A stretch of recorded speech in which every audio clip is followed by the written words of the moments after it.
Apocalipsis 2, versículo 8 al 11.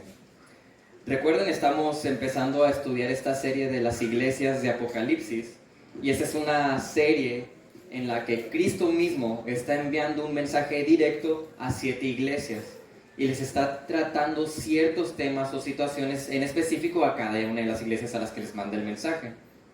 Pero entendemos por medio de la palabra completa que aunque sea un mensaje específico o para la iglesia de Éfeso o la iglesia de Esmirna, es un mensaje que el día de hoy aplica para la iglesia. O sea que nuestra iglesia debe tomar este mensaje para entender qué es lo que el Señor quiere decirnos a nosotros por medio de lo que se les dijo a ellos. Y la vez pasada estudiamos Apocalipsis 2, versículos 1 al 7. Ahí veíamos el mensaje a la iglesia de Éfeso. Y la iglesia de Éfeso era caracterizada por ser una iglesia muy fuerte. Eran doctrinalmente firmes, eran activos en su servicio al Señor, eran valientes para defender la sana doctrina de los falsos maestros, pero había un detalle con ellos. Había un pero.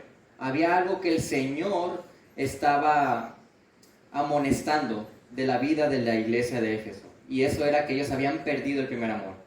O sea que ellos tenían un enfriamiento espiritual. Y lo que nosotros observamos en todo ese pasaje es que el antídoto para que yo personalmente no caiga en un enfriamiento espiritual, que es prácticamente dejar de amar a Dios, o dejar de amar a mis hermanos, o dejar de amar a los perdidos, el antídoto es el amor.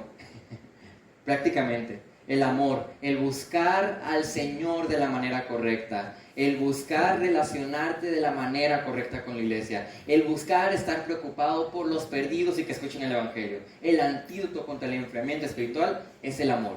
Es lo que aprendíamos. Y el día de hoy vamos a ver qué es lo que dice el Señor a la iglesia de Esmirna.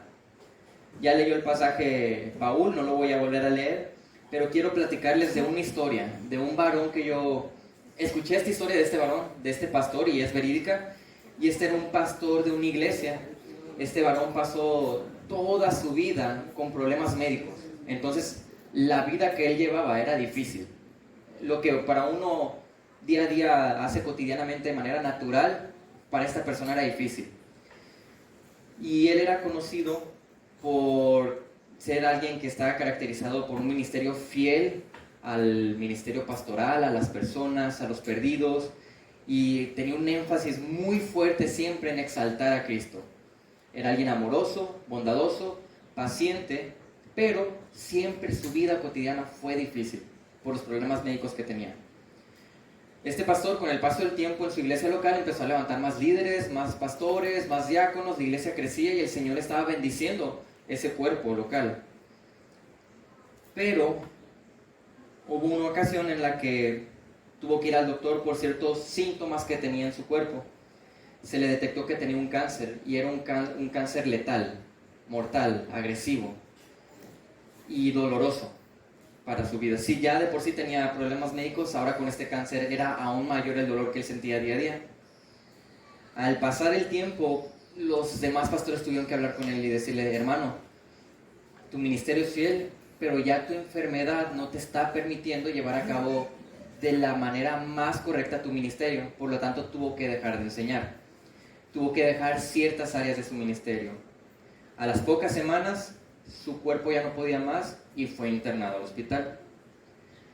Y este pastor, en su último día en la tierra, estaba ya en cama, internado. Habían ido los pastores a visitarlo al hospital, y uno de sus pastores, el más allegado, quien era muy amigo de él, le estaba tratando de animar y le decía: ten fe, amigo, mira, lo que te espera por delante es lo mejor. Esto es lo que él decía. Y este pastor, con una sonrisa tierna, como era caracterizado, alguien amoroso, y una voz quebrada, contestó: yo ya tengo lo mejor, tengo a Cristo. Y ciertamente lo que estaba por delante que iba a experimentar este pastor era grandioso, pero él no perdía de vista que aunque no estaba en gloria con el Señor, en esta tierra él aún así tiene a Cristo, tenía a Cristo. Y nosotros, a pesar de lo que suceda, tenemos asegurado a los creyentes que vamos a estar en gloria con el Señor, pero estando aquí en la tierra tenemos a Cristo. ¿Y qué implica eso? Es lo que vamos a ver el día de hoy. El día de hoy vamos a ver verdades que mantienen fiel y firme a la iglesia. Verdades que mantienen fiel y firme a la iglesia, y vamos a ver 3 verdades. Vamos a ver que la primera verdad, Cristo conoce tus sufrimientos, en el versículo 9. En la primera parte del versículo 10 vamos a ver que Cristo permite tus pruebas. Y en la segunda parte del versículo 10 al 11 vamos a ver que Cristo recompensa tu fidelidad. Y he titulado este sermón, Fidelidad en el sufrimiento. Porque es justamente lo que estaba pasando en la iglesia de Esmirna. Ellos estaban mostrando fidelidad en medio de muchas cosas que estaban pasando. Y vamos a ver cómo esto es un ánimo para nosotros en medio del sufrimiento que podamos tener. Inicia el versículo 1. Dice ahí en sus Biblias, escribe al ángel de la iglesia de Esmirna. ¿Quién está escribiendo? El primero y el último. El que estuvo muerto y ha vuelto a la vida, dice esto. ¿Por qué es importante primero recalcar quién le está enviando la carta? Lo interesante es que con cada mensaje que se le da a cada iglesia, Cristo se presenta de una forma distinta, con unos atributos en específicos, y esto tiene una razón de ser. La razón es porque el mensaje que Él va a entregarles a ellos tiene que ver mucho con los atributos que está exaltando de sí mismo cuando se les presenta. Vamos a verlo.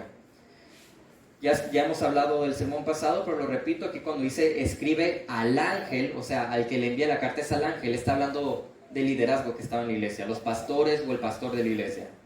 Y la interesante descripción que ahora utiliza el Espíritu Santo como el primero y el último, el que estuvo muerto y que ha vuelto a la vida, es algo que ya mencionó en la carta. Allá en el libro, en Apocalipsis, en los primeros capítulos, en el 1, Él se estaba presentando.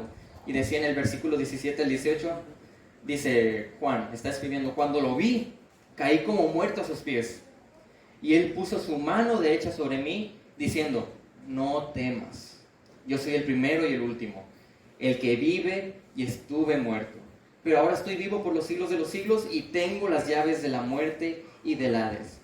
Esta descripción estaba específicamente para la iglesia de Esmirna porque recuerden que Esmirna es una iglesia que estaba sufriendo. Y el entender que Cristo es el primero y el último, o sea, es el eterno, Él es el soberano, es el todopoderoso, y entender que es el que estuvo muerto y que padeció, es algo que está ligado con los sufrimientos. Es algo que nos va a dar consuelo. Entender quién es Cristo, quién nos está hablando de todas estas cosas. Aquel que tiene el control de todo lo creado está enviando este mensaje. Él es quien dirige esta carta para dar consuelo, para dar aliento, para dar ánimo, para motivar a la iglesia. Y vamos a ver qué es lo que estaba pasando en Esmirna. ¿Por qué Esmirna era una iglesia que estaba sufriendo? ¿Cuál es el contexto de la ciudad o de la iglesia misma? Observen, en Esmirna, que era una ciudad, la vida era difícil. ¿Por qué? Porque había peligro para los creyentes. Era una ciudad romana o aliada a Roma que se había seleccionado como uno de los lugares de adoración al rey, al emperador. Y él hacían ciertas estatuas ahí, entonces tenían como ciertas obligaciones todos los ciudadanos. Tienes que hincarte y tienes que adorar aquí al emperador. Y le tienes que hacer un sacrificio. Y tenías que hacer como cierto rezo para adorar al emperador. Ya de ahí es difícil la vida para ellos, porque o adoraban al emperador o adoraban a Cristo. Incluso ahí en la ciudad se consideraba como un pecado capital el negarse a ofrecer un sacrificio al emperador. Si tú no ofrecías sacrificio, muerte. Por eso se conoce que muchos creyentes de Esmirna fueron mártires. Incluso hay uno que tal vez ustedes han escuchado hablar de él, Policarpo. Policarpo era tal vez el discípulo más conocido que tuvo el apóstol Juan. Pues él fue un mártir de la iglesia de Esmirna, un pastor que estuvo en la iglesia de Esmirna y que murió por el Señor. Además, ya agregándole a todo esto que estaba pasando con el imperio romano, había muchos judíos en Esmirna y los judíos se llevaban bien con los del imperio romano. Por lo tanto, los del imperio romano, dejaban que ellos tuvieran su sistema religioso. Pero estos judíos eran bien agresivos. Eran los que más querían que se les persiguiera a los cristianos. Y en medio de toda la situación que estaba sucediendo ahí, es que estamos leyendo esto. Los cristianos ahí batallaban para llevar su vida normal. Porque si querías hacer comercio, mira, es el cristiano, es el hereje, que si querías hacer amistades y evangelizar, mira, es el que no está dando los sacrificios. Si eran judíos, te querían agarrar. La vida era complicada. Y por eso la mayoría de los creyentes de Esmirna estaban padeciendo de pobreza económica. En medio de toda esta situación, Cristo les envía esta carta, este mensaje. Así que veamos el versículo 9 y entendamos aquí en este primer punto que Cristo conoce tus sufrimientos, mis sufrimientos. ¿Y por qué esto es importante? Vamos a verlo. Apocalipsis 2:9 dice: yo conozco tu tribulación y tu pobreza, pero tú eres rico. Y la blasfemia de los que dicen ser judíos y no lo son, sino que son sinagoga de Satanás. Así que al inicio del versículo está diciendo que Cristo te dice: yo conozco lo que está pasando con tu vida. Yo conozco esa situación que te tiene afligido. Yo conozco ese estrés que hay en tu vida por el sufrimiento que estás padeciendo. Yo conozco cada aspecto de tu vida. Es lo que te está diciendo Cristo. Y aquí dice tribulación. Conocía la tribulación que ellos están padeciendo, que la palabra literal significa presión. Nosotros regularmente en nuestra vida cotidiana tenemos presiones. Estamos en el trabajo y tal vez tenemos un jefe que nos está presionando, o tal vez con la familia, la relación porque seamos cristianos nos están presionando. Mis finanzas tal vez no son las que yo quisiera y estoy batallando y me están presionando. Mi salud puede ser algo que haga que batalla con mi día a día y me esté presionando. El Señor conoce esas presiones. Cristo conoce esos detalles. Y la iglesia estaba sufriendo una intensa persecución. Así que para la iglesia escuchar y saber que Cristo te dice: yo conozco esa situación, es entender que tu Padre conoce por lo que estás pasando. Los que son padres van a entenderlo. ¿Qué pasa cuando tu hijo tiene miedo? Está viendo una araña a lo lejos y empieza a gritar. Y tú sabes que la araña no le va a hacer nada. Está sufriendo tu hijo, pero tú sabes que no va a pasar nada. Tú tienes el control de dejar que se acerque lo suficiente a la araña para que no le pase nada grave, ¿verdad? Pues es la misma situación. El Padre conoce cada sufrimiento y cada situación en nuestras vidas, y Él las está controlando. Así que si tú te sientes en el vacío, te sientes al fondo, como que ya no alcanzas a ver la luz para nada, el Señor entiende y conoce esa situación de tu vida. Él la conoce. ¿Y Él? ¿Quién es Él? Él es el soberano. Él es el que lo controla todo. Él es el que ordena que sucedan las cosas. Él es el todopoderoso. Él conoce cada pequeño cabello que tienes en tu cuerpo. Va a conocer cada situación que hay en tu vida. Es el que tiene el control. Y saber que el Señor, Cristo, que tiene el control, conoce esas situaciones en mi vida, es algo que me debe dar tranquilidad. Me debe dar paz, me debe motivar y decir: bueno, Él está en sus manos. Yo solamente voy a dejarme guiar por Él, porque están en sus manos las situaciones. Luego dice aquí que también conocía la pobreza que ellos tenían. Era otro de los sufrimientos que estaba padeciendo aquí la iglesia de Esmirna. Y el término aquí que utiliza pobreza es para hablar de alguien que casi estaba pidiendo limosnas. Hablar de alguien que estaba batallando incluso para tener lo necesario, como comida o ropa. Ese tipo de pobreza tenían ahí en Esmirna, los creyentes ahí. Y tal vez uno puede pensar: oye, pero nosotros no tenemos un problema así. Nosotros tenemos de comer y tenemos ropa y no nos está persiguiendo el gobierno para matarnos. Ciertamente, no estamos teniendo el mismo tipo de sufrimientos que tenían los creyentes de Esmirna, pero tenemos sufrimientos. El creyente, si algo tiene seguro en su vida, es sufrimiento, porque la Biblia y el Señor promete: el que quiera vivir piadosamente va a padecer. Así que hay sufrimientos, pero con el sufrimiento hay un propósito de por qué lo tenemos. Y hay una motivación y un ánimo. Hay cosas que el Señor está proveyendo a nosotros que nos van a mantener firmes y fieles a Él. Aparentemente muchos de los creyentes de Esmirna eran esclavos, estaban desamparados, eran viudas, huérfanos. Eran situaciones caóticas. Y a pesar de todo, que todo se prestaba para decir: ya no amo al Señor, o ya no amo a la iglesia, a pesar de todo lo que está sucediendo, ellos eran reconocidos como creyentes fieles. Y esa es la razón.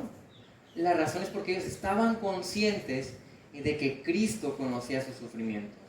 Y el saber que Cristo conocía sus sufrimientos los estaba motivando. Y era lo que los estaba anclando al Señor para estar firmes. Y observen lo que dice después de que conoce su pobreza. Les dice, pero tú eres rico. Le está diciendo, mira, en medio de todo el sufrimiento y toda la situación que te está pasando, tú eres rico. ¿Cómo es posible que alguien que no tiene casi nada material y que casi está mendigando es alguien rico? ¿Cómo es posible que alguien que está lleno de problemas y tribulaciones, que a lo mejor su salud no es buena, sus finanzas no son buenas y sus relaciones con sus familias no son buenas, cómo es posible que esta persona sea rica? ¿Cómo es posible? Y esto no es nomás para hablar de los de Esmirna. Aquí está hablando del creyente. Te está diciendo a ti como creyente, mira, se te está cayendo el mundo al exterior, pero tú eres rico. ¿Qué tienes que te hace rico? Ciertamente tenemos a Cristo, pero ¿qué es tener a Cristo? Muchos hablamos, me acuerdo que escuchaba un podcast de unos pastores y decían ellos, uno de ellos decía, no, me cae gordo que cuando hay un problema la persona trate de mencionar que Cristo es la solución. Y dicen, sí, es cierto, Cristo es la solución, pero ¿en qué manera? Hay muchas maneras en las que vemos que Cristo es la solución. Y aquí el que seamos ricos es porque tenemos a Cristo. ¿Pero qué es esto? Es que nosotros tenemos la salvación, tenemos asegurada la glorificación, tenemos a la iglesia, tenemos todas las bendiciones, tenemos su palabra, tenemos todo lo que Dios provee a nosotros, que es lo necesario para que vivamos piadosamente y para estar con Él. En ese sentido somos ricos, no nos falta nada, tenemos al Espíritu Santo morando en nosotros. El creyente es rico independientemente de la situación exterior. Y ese, cuando empezamos a entender, bueno, Cristo conoce mis sufrimientos y tengo todo lo que Él ha provisto para mí. Esto es para, órale, agarrar fuerzas y levantarse de la situación en la que estamos, del sufrimiento que estamos padeciendo. ¿Estás padeciendo de salud? Bueno, mira, Él conoce esa situación y tienes todo lo demás que Dios provee para ti. Ánimo. Anímense, manténganse firmes en glorificar al Señor en medio de cada situación. Y la razón de mencionar esto es porque estamos hablando de que ellos tenían lo que realmente importa. Una persona puede tener todas las riquezas del mundo, puede tener la mejor salud, puede tener muchísimos amigos y ser poderosos, reconocidos, pero si no tienen a Cristo, al final de esta vida se refleja que realmente ellos no tenían nada. Y por el contrario, lo único que tienen es una condena eterna horrible. Esas personas sí están en una pobreza extrema y peligrosa. Pero tú, que eres creyente, anímate. Tú eres rico en el Señor. Espiritualmente hablando, es lo que estamos hablando. Entonces, esta era una rica iglesia pobre. Y además de todo eso que estaba pasando con ellos, tenían que enfrentar la blasfemia de los que dicen ser judíos y no lo son. Y dice aquí la Biblia, sino que eran sinagoga de Satanás. De esa manera está hablando Cristo de los judíos. De esa manera habla Cristo de las sectas. Increíble.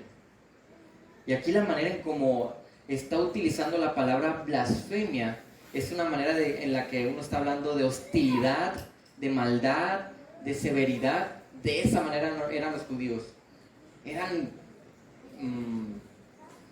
caóticos para tratar de apresar a los cristianos. Ellos estaban buscando cualquier situación. ¿Quién es el cristiano? Mira, ¿a qué hora sale? Estaban buscando las situaciones solamente para atacar. Ese tipo de celosos, pero celosos para lo malo. Así eran ellos. Y esas cosas es lo que estaban soportando los creyentes ahí. Por ejemplo, eran acusados de canibalismo. ¿Por qué? Porque celebraban la Santa Cena. Y decían, pues cuando uno celebra la Santa Cena, toma el pan que representa el cuerpo de Cristo y toma la copa representando la sangre de Cristo. Y decían, mira, son caníbales, arréstenlos. Les decían que eran inmorales por un saludo que tenían ellos que le llamaban el ósculo santo.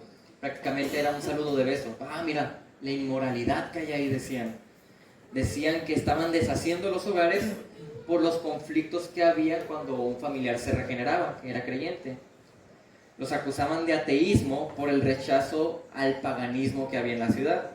Y, sobre todo, los acusaban de rebelión, porque se estaban negando a hacer los sacrificios al emperador. Y al observar todo esto, que tal vez no son situaciones que personalmente nos sucedan, pero entendiendo que son sufrimientos y que a todos nosotros nos ocurren sufrimientos, debemos tener en mente las primeras dos palabras del verso. Las primeras dos palabras del versículo 9. Eso es lo que nos va a animar. ¿Cuáles son estas dos palabras? Yo conozco. Cristo conoce tus situaciones. Cristo conoce esa persecución interna que hay en ti. Cristo conoce esa tribulación que estás batallando. Cristo conoce ese pecado con el que estás luchando y que te hace sufrir. Cristo conoce cada aspecto de tus sufrimientos. Y eso nos anima. Eso nos impulsa. Es como la gasolina que le echas al motor para empezar a andar. Nada puede ser escondido de la visión del Señor. Nada se le escapa.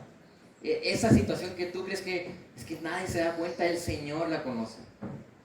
Nada se escapa de su visión. Él conoce cada detalle sobre las iglesias y sobre tu vida personal. Él es la cabeza de la iglesia. El Espíritu Santo está morando en ti, conoce cada aspecto. Y tal vez uno podría pensar, como les dije, que pues, los sufrimientos son distintos, no se compara la gravedad del desmira con nosotros, pero la realidad es que independientemente de tu sufrimiento, Cristo lo conoce. Y Cristo tiene el control sobre esa situación. Mateo 14, 22 al 27, lo voy a leer rápidamente. Observen lo que estaba pasando ahí. Dice, enseguida, Jesús hizo que los discípulos subieran a la barca. Habían estado ministrando, entonces sí, vámonos de vuelta a la barca. Y los mandó a que fueran delante de él, a la otra orilla. Entonces ellos se adelantaron, van en la barca pasando por ahí por el mar o por el lago. Y mientras él se estaba despidiendo de la multitud. Después de que Cristo despidió a la multitud, subió al monte a solas y se puso a orar. Para esto ya ellos habían avanzado, los discípulos. Y al anochecer, cuando estaba ahí solo orando, la barca ya estaba muy lejos de la tierra y empezaron las olas bien fuertes a azotar la barca, porque el viento era contrario y se estaban moviendo de aquí para acá. Era una cosa de locos. Entonces Jesús vino a ellos andando sobre el mar. Y los discípulos, al ver a Jesús, cuando iba caminando sobre el mar, se asustaron y decían, ¡es un fantasma! O sea, y estaba cayéndose la barca y de repente ven a lo lejos a alguien que se acerca caminando sobre el agua y piensan que es un fantasma. Estaban aterrorizados. Incluso se pusieron a gritar de miedo, dice ahí en el versículo 26, en la última parte. Pero enseguida Jesús les dijo, tengan ánimo, soy yo, no teman. En medio de la tribulación que pudiera estar pasando, independientemente de que se fuera a caer la barca o lo que ellos en su percepción pudieran pensar que estaba sucediendo, son las mismas palabras para nosotros. Independientemente de lo que está pasando, sientes que tu vida se está acabando, que no estás cumpliendo con tus sueños, tus ambiciones, o tienes una mala percepción de algo y estás sufriendo mucho, las mismas palabras son para ti. El Señor te dice, ten ánimo, no tengas miedo, Cristo está contigo. Y evidentemente la madurez de cada creyente es distinta y vamos a experimentar sufrimientos diferentes. Por eso no debemos de empezar a juzgar rápidamente cuando alguien está sufriendo por algo que nosotros consideramos que es pequeño. Porque para empezar, cada personalidad es distinta y eso nos hace que suframos por cosas distintas. Y cada grado de madurez es distinto, por lo tanto, los sufrimientos que vamos a padecer van a ser diferentes. Así que Cristo conoce tus sufrimientos y esto debe motivarte, debe animarte a mantenerte fiel al Señor, a estar firme en Él. Versículo 10, vamos a ver que Cristo incluso para animarte permite tus pruebas. No solamente conoce los sufrimientos, sino que Cristo permite las pruebas en tu vida. Versículo 10 dice, no temas lo que estás por sufrir. yo te digo que el diablo echará a algunos de ustedes a la cárcel para que sean probados y tendrán tribulación por 10 días. Observen, el que Cristo, el Señor, el Santo, el Fiel, el Amoroso, permita, y no solo permite, incluso ordena que sucedan las cosas, las pruebas en tu vida. Esta es una verdad que debe darte ánimo. Si el que te conoce, el que te protege, está ordenando y permitiendo que suceda esa prueba y ese sufrimiento, es algo que te da descanso.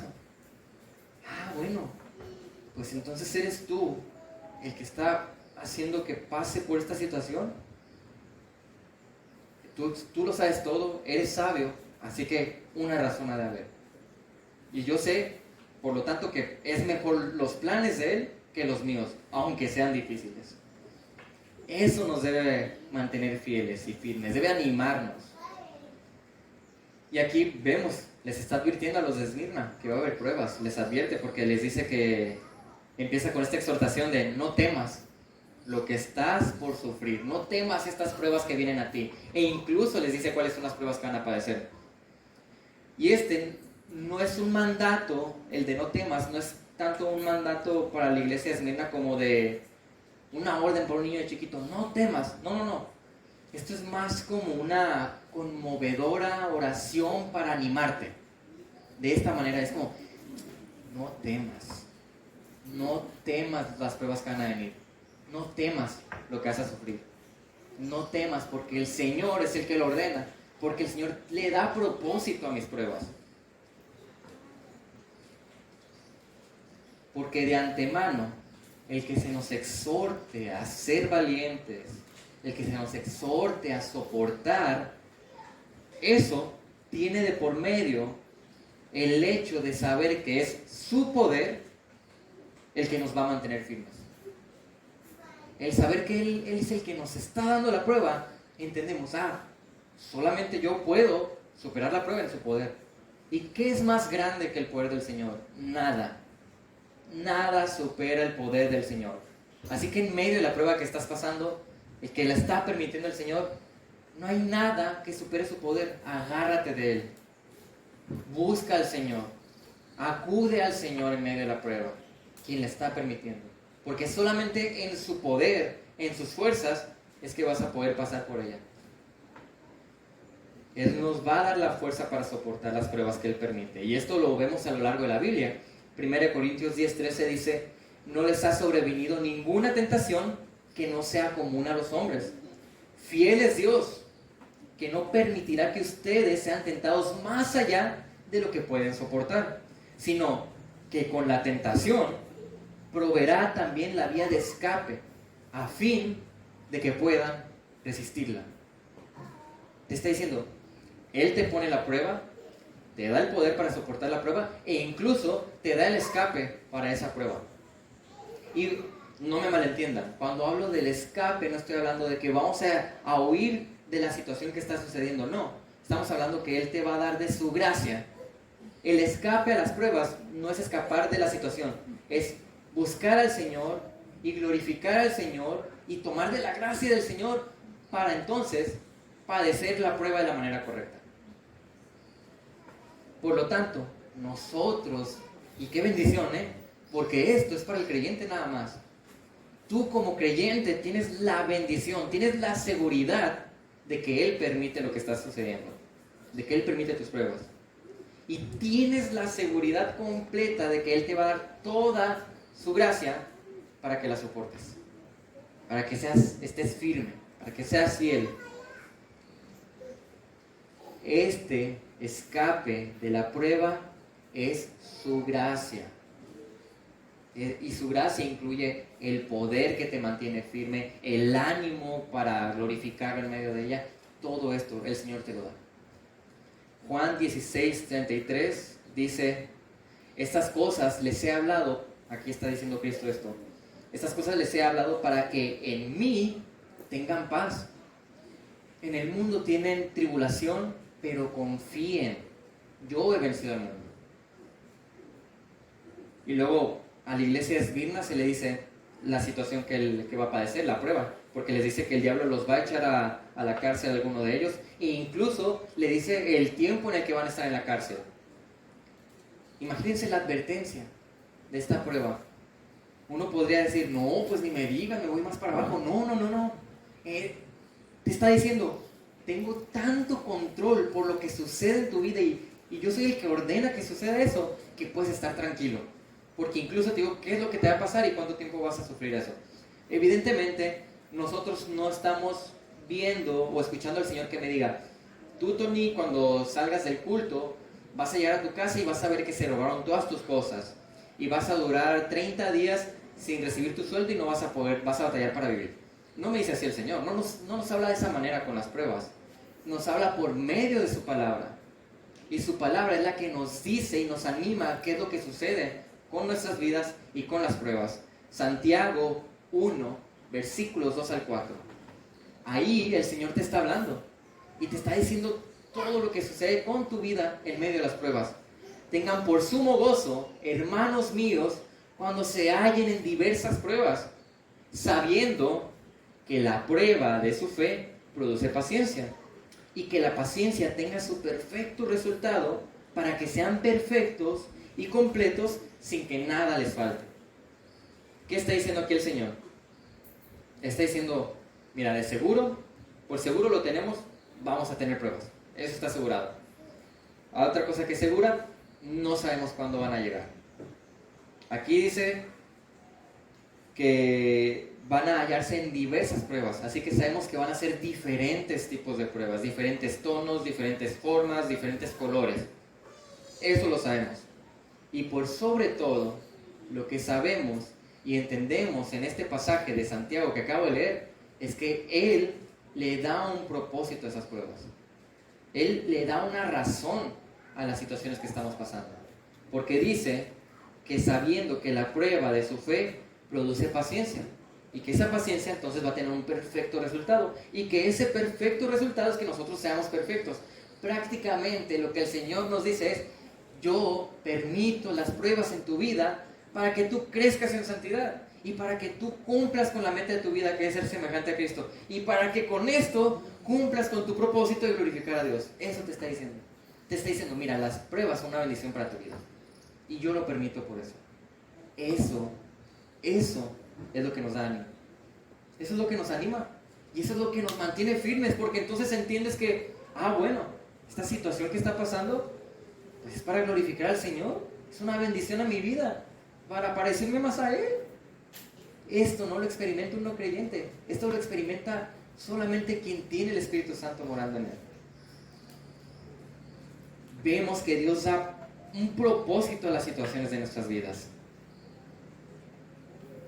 Lo que no debemos dejar de pensar es en que Cristo, quien es el Rey soberano, el omnipresente, que omnipresente significa que Él trasciende espacio y tiempo.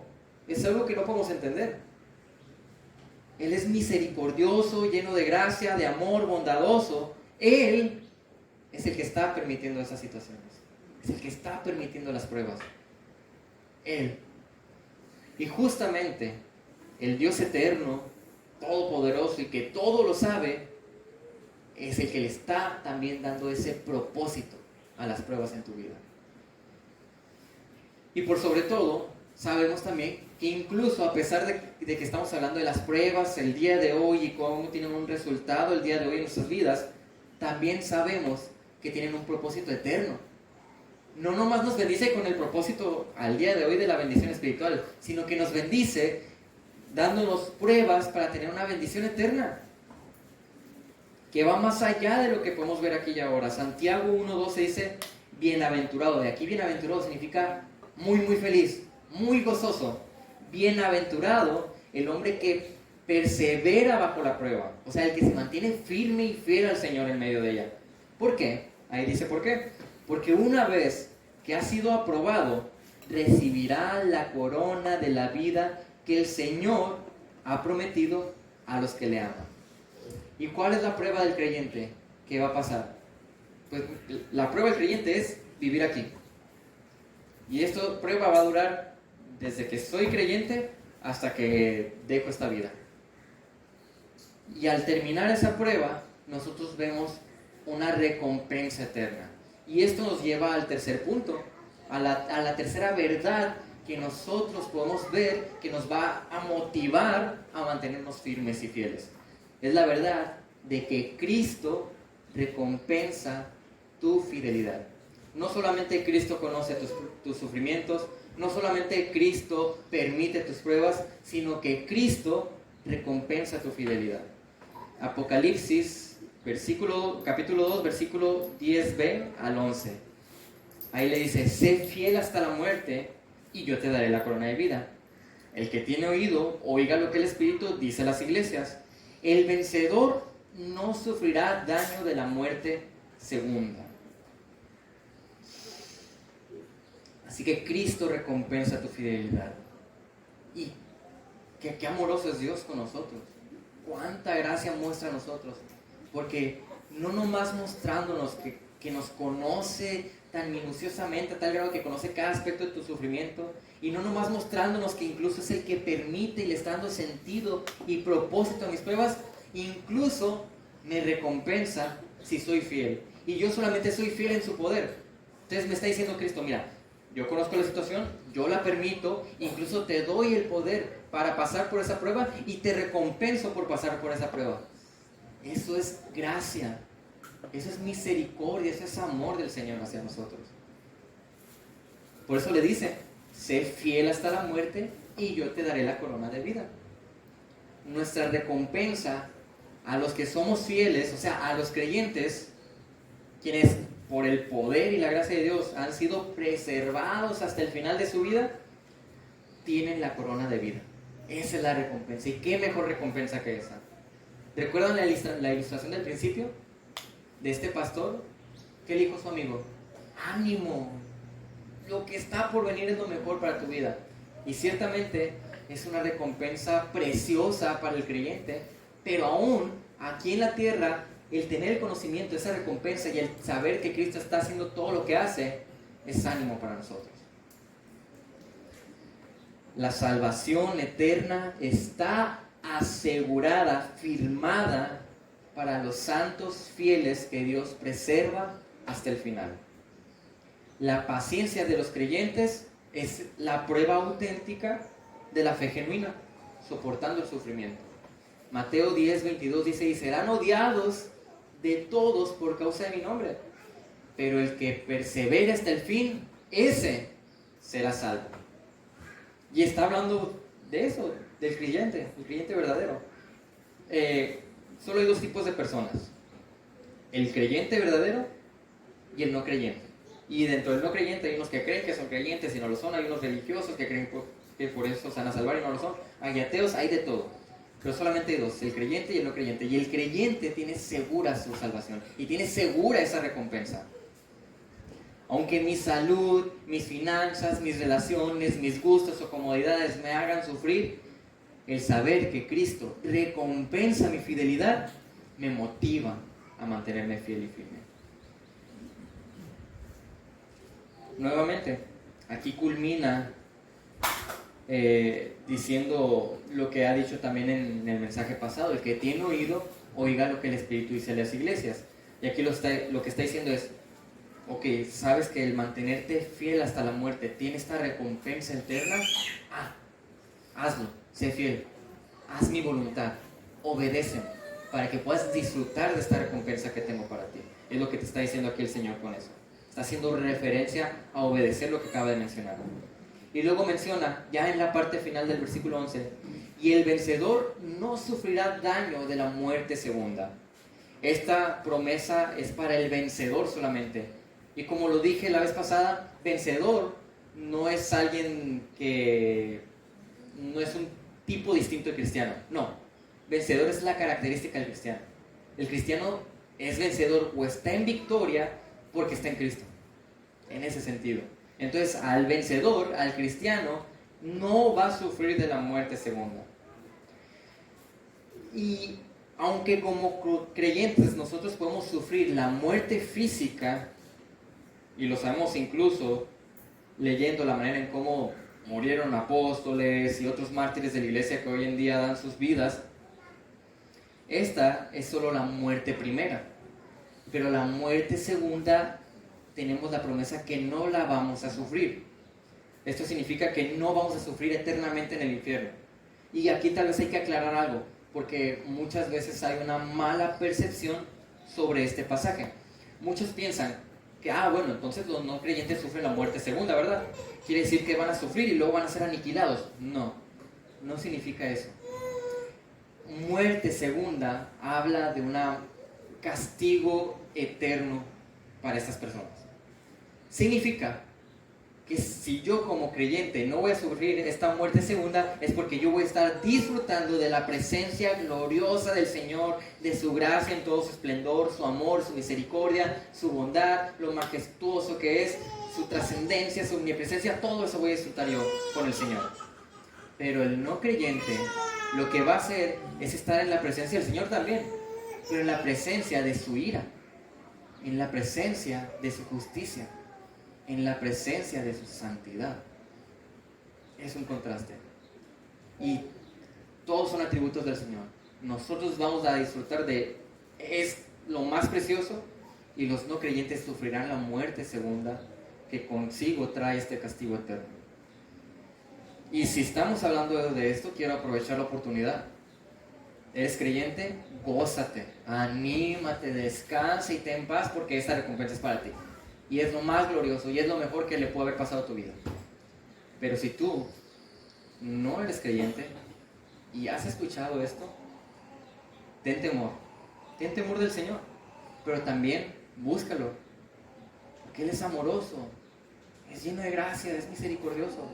Búscalo, porque nadie quiere sufrir la muerte segunda. Nadie quiere experimentar eso. Y si tú no eres creyente verdadero, si tú no has sido transformado por el Señor, esa muerte segunda, si tú falleces el día de hoy, es para ti. Y es terrible. Busca al Señor. Al terminar el culto, tal vez puedes platicar con uno de los pastores o alguna hermana o hermano maduro para hablar de esa situación. Pero busca al Señor. Y es como con urgencia. Si tú no eres creyente, es urgente. Busca al Señor. No quieres experimentar la muerte segunda. No quieres. Y tú como creyente, gózate. La recompensa es para ti. Y esto es un ánimo también. Te va a mantener fiel, te va a mantener firme, porque tú sabes, bueno, se está cayendo aquí alrededor. Va a sonar tal vez un poco millennial, pero es como el meme. Hay un meme de que está un perrito sentado como en una oficina, en un escritorio, y hasta tiene la lengüita de fuera. Y está alrededor todo quemándose, pero el perrito está tranquilo, está feliz. No pasa nada. Así es. Se está cayendo todo alrededor, pero el Señor lo conoce, el Señor lo permite, y hay una recompensa por la fidelidad. ¡Qué bendición! Gracias al Señor. Así que mientras los creyentes disfrutaremos de la promesa, estando en la presencia gloriosa, amorosa, llena de gracia, fiel y misericordiosa de Dios, los que tienen y tendrán su muerte segunda estarán en la presencia de la ira, la justicia y la santidad del Señor. Esa es la gloriosa recompensa que Cristo da a los fieles que son de Él. Una recompensa que va más allá de todo lo que un hombre puede pensar o imaginar. Es lo mejor. No hay nada en tu imaginación o en tus experiencias que se pueda comparar en lo más mínimo a la recompensa eterna. Es una recompensa que va más allá de los tiempos, porque es eterna. Es una recompensa que va más allá de mis deseos cercanos a lo glorioso. Ni mi deseo, ni mi ambición más grande se acerca a lo glorioso y hermoso que es la recompensa del Señor. Y sobre todo, una recompensa muchísimo más inmensa y gigante que cualquier problema, que cualquier tribulación o sufrimiento que pueda padecer en esta vida. No hay ninguna situación que se pueda comparar en tamaño a la inmensidad de esa recompensa. Es un ánimo, es un descanso eso. Eso nada más nos empuja y nos levanta, y es, órale, a glorificar al Señor. Porque es eso, es bendición. Lucas 8:15 dice: pero la semilla en la tierra buena son los que han oído la palabra con corazón recto y bueno y la retienen y dan fruto con su perseverancia. Qué fruto más claro y evidente del creyente verdadero y de que el Espíritu Santo está morando en alguien. La perseverancia. Esa es la fidelidad. Eso es a lo que quiero animarles el día de hoy. A mantenernos perseverando, a ser fieles y firmes en el Señor. Porque son tres verdades hermosas. Son tres verdades gloriosas. No pierdas de vista esto. El Señor conoce cada sufrimiento, cada situación. El Señor está permitiendo esas pruebas y les da un propósito. Y el Señor va a recompensar esa fidelidad. Eso es seguro. Eres creyente, tienes la recompensa. Anímate. Glorifícalo. No quiero terminar sin mencionar a esta historia de Policarpo, el que les mencioné al principio, que fue un pastor de Esmirna. Fue como varios años después, casi 50 años después de que se había escrito este mensaje a Esmirna. Él fue pastor allí. Y es alguien muy reconocido, tiene varios escritos, es un teólogo respetable, fue el discípulo más cercano que se le conoce a Juan, el apóstol Juan. Y Policarpo, que era un pastor, fue un mártir de la iglesia de Esmirna. Y él es un ejemplo de fidelidad en medio del sufrimiento. Policarpo, observen, cuando él escuchó que lo buscaba una multitud agresiva, él no se perturbó, sino que lo que hizo es decidió permanecer en la ciudad, tranquilo. Aunque por respeto a varios hermanos que estaban, no, sabes que Policarpo, vete por allá, escápate porque te va a ir mal, por favor, Policarpo, sal de aquí. Dijo, bueno, por respeto a esos hermanos amorosos, se movió a otra casa, estuvo en esa casa, luego supo que se estaban acercando y quiso irse a otro lugar. Pero cuando iban de camino a esconderse en otra casa, los perseguidores los vieron, los persiguieron y alcanzaron a agarrar a dos jóvenes. Agarraron a estos jóvenes y los torturaron y confesaron dónde estaba Policarpo. Confesaron con quién estaba, dónde estaba, a qué hora iba a estar en tal lugar. Y eran familiares de él, estos jóvenes. Así que Policarpo, viendo la situación de que ya pues hasta sus familiares lo habían entregado, pues bueno, dijo, hasta aquí llegó la cosa. Él ya estaba consciente de que posiblemente iba a morir. Así que fueron tras él y mandaron como a varios hombres armados con caballos, como si fuera un criminal. Y cuando llegaron, lo vieron a él tranquilo, parado, como esperándolos. Estaba en un monte, estaba orando y bajó con ellos para platicar con ellos. Y los hombres que lo iban a apresar se impresionaron, decían, este anciano, qué temple tiene, qué tranquilidad. Y se sorprendieron tanto de cómo era que, como lo iban a llevar preso, lo iban a llevar al estadio, que es donde se sacrificaban a los creyentes. Dijeron, bueno, vamos a tratarlo bien, porque era un hombre tan respetable, mantuvo el temple confiando en el Señor en medio de la situación, que hasta a sus perseguidores, como les cayó como un balde de agua fría, órale, y lo tratan muy bien, le dan comida y su lugar, y les dijo, ¿saben qué? Nada más les pido una cosa, denme chance de orar 1 hora al día, por lo menos un espacio tranquilo para orar. Adelante, le dieron chance. Bueno, Policarpo estaba haciendo el testimonio, sabía que iba a morir posiblemente, ya lo llevaban preso. Y muchos de los que lo apresaron ya se estaban diciendo, híjole, ya me estoy arrepintiendo de haber ido por Policarpo, nada más por el testimonio que estaba dando. De camino al estadio se toparon con el Irenash Herodes, que básicamente es alguien con poder político, que si él quisiera tenía la oportunidad de abogar por él. Entonces vean que iban a Policarpo, ahora le sube lo que a la del corraje, lo subieron, lo sentaron con él y empiezan a platicar con él. Policarpo, ya, ahí déjala, mira, nada más tienes que negar a Cristo, no pasa nada, facilito, y ya te ahorras todo lo que te va a pasar. Niega a Cristo y di este rezo y sacrifica para el emperador y listo, se acabó. ¿Para qué te expones a todo eso? Y Policarpo seguía firme, no, yo no voy a negar a Cristo, no puedo negar a Cristo. Ellos empezaron a empujar más, Policarpo se mantuvo firme, y después de que trataron de decírselo con palabras bonitas, ya empezaron a agredirlo. Ya lo presionaban, pero con agresiones, con insultos. Policarpo se mantuvo firme. Bueno, pues no quieres, lo avientan del carruaje. Era un hombre, un anciano, ya mayor. Cae del carruaje y se disloca la pierna. No pasa nada, se levantó y siguió.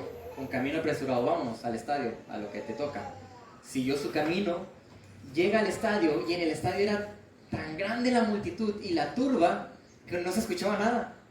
Había tantos judíos queriendo que lo mataran y tantos seguidores de Herodes romanos que querían que lo mataran, que no se escuchaba nada. Entonces, el procónsul trata de hablar con él y le dice, oye, ¿sabes qué, Policarpo? Ya, ahí déjala, te puedes librar, nada más niega a Cristo, niégalo y ya le hiciste. Y Policarpo estuvo dialogando con él, empezó a evangelizarle mientras estaba con él, pero no, Policarpo no negó a Cristo, se mantuvo fiel y firme, así que se mandó al heraldo a que voceara y dijera a todos que Policarpo confesaba que era cristiano. Y con esto la gente se levantó con gritos de ira salvajes contra él y rápido la gente juntó leña para quemarlo. Y la mayoría de los que se apresuraron eran judíos. Juntaron toda la leña, toda la madera necesaria, hicieron el lugar para quemarlo vivo y lo dejaron ahí. Policarpo, antes de morir, le permitieron que diera sus últimas palabras. Ya estando con la hoguera lista, él arriba de ella, amarrado, preparado para ser quemado, lo que empezó a hacer fue exaltar a Dios. Empezó a exaltar a Dios, empezó a exaltar sus atributos y la gente se empezaba a sorprender de cómo alguien que estaba ya para morir, que era un anciano, que ya había sido lastimado durante el camino, estaba tan tranquilo. Y justo después de exaltar al Señor, dijo esto dando gracias. Te doy gracias, hablando al Señor, porque me has tenido por digno de este día y esta hora, de que tendré parte en el número de tus mártires, en la copa de Cristo, a la resurrección de vida eterna, entre los cuales pueda ser aceptado este día ante ti como un sacrificio engordado y aceptable, de acuerdo con lo que tú, el siempre fiel Dios, has ordenado. Te adoro por todas las cosas, te bendigo, te glorifico. Amén. Esas son las últimas palabras de Policarpo. Terminada su oración, encendieron el fuego y Policarpo fue con el Señor. Él mostró este sufrimiento y esta fidelidad al Señor de la que les estoy hablando. Tal vez uno pueda pensar, yo no tengo la capacidad de ser enfrentado con la política y ser amenazado de muerte, pero déjame decirte una cosa, si tienes a Cristo, tú vas a ser fiel, porque tienes a Cristo. Anímate, puede haber muchos sufrimientos, puede haber muchas situaciones, pero no pierdas de vista, que Cristo tiene estas tres verdades para tu vida y que son verdades que te van a ayudar a mantenerte firme, porque de seguro fue Policarpo pensando en Cristo que pudo mantenerse firme, y es la única razón por la que los mártires se mantienen firmes, es por Cristo. Es solamente recordando quién es Cristo y lo que Él hace en tu vida, que es lo que te mantiene fiel al Señor. Él fue un siervo firme, fiel, que mantuvo el ánimo y las fuerzas en el poder de Cristo. Y la única razón por la que un hombre, mujer, anciano, joven puede mantenerse fieles en medio del sufrimiento es por medio del poder de Cristo, así como ellos. Es porque este poder nos recuerda que Cristo conoce nuestros sufrimientos, que Cristo permite nuestras pruebas y que Él recompensa nuestra fidelidad.